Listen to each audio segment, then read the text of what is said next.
On va commencer par le sujet François Hollande, parce qu'on a ce soir la chance d'avoir quelqu'un qui y était, quelqu'un qui est désormais à l'oreille du président. Il s'agit d'Alexis Roussel. Alors je mets la photo à l'écran, la photo preuve, voilà, hein, photo sinon fake, comme on dit dans mes milieux. Jean-Marie Cambacérès, qui a été plus ou moins l'instigateur de cette rencontre. Alors François Hollande au milieu, qui est reconnaissable à l'angle exotique de sa cravate.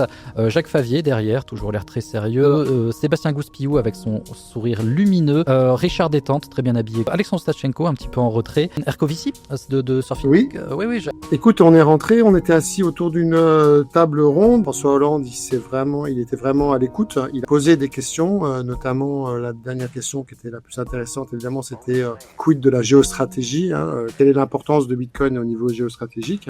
Bon, chacun est allé de son petit discours perso, c'est normal. Hein. Je pense que c'est Jacques qui a le plus touché dans le mille lorsqu'il a parlé de l'édit de Nantes. Il expliquait que suite à la signature de l'édit de Nantes, tout le monde s'est barré en Suisse ou en Hollande, que après le roi de France a dû revenir à Genève pour essayer de lever des fonds parce qu'il avait plus d'argent. Donc toutes les forces vives étaient parties et que avec le Bitcoin on refaisait juste la même chose. Et puis moi j'ai pris l'angle de parler de Bitcoin comme un commun. Je lui disais que à gauche généralement il y avait un blocage au niveau de Bitcoin et puis une incompréhension, notamment liée au fait que ce n'est pas vu comme un commun. Et je pense que ça c'est un langage que à gauche s'entend plus facilement. En tout cas lui, il n'a pas refusé. Et puis l'autre aspect évidemment que j'ai parlé, c'était le lien avec les droits numériques. Vraiment, c'est pas une réunion qui s'est faite à la dernière minute.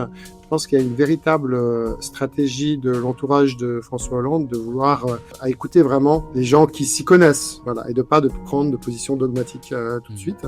Quand j'ai vu la photo, je me suis quand même un peu dit, le pauvre, on lui a vomi du BTC pendant 1 heure. Le sujet principal, ça a été le minage. Parce qu'évidemment, on avait quand même plusieurs mineurs dans la salle. Je pense que ça, il l'a, en tout cas, il l'a entendu. C'est tout à fait juste ce que dit Jacques. Le manque à gagner de EDF a sûrement soufflé.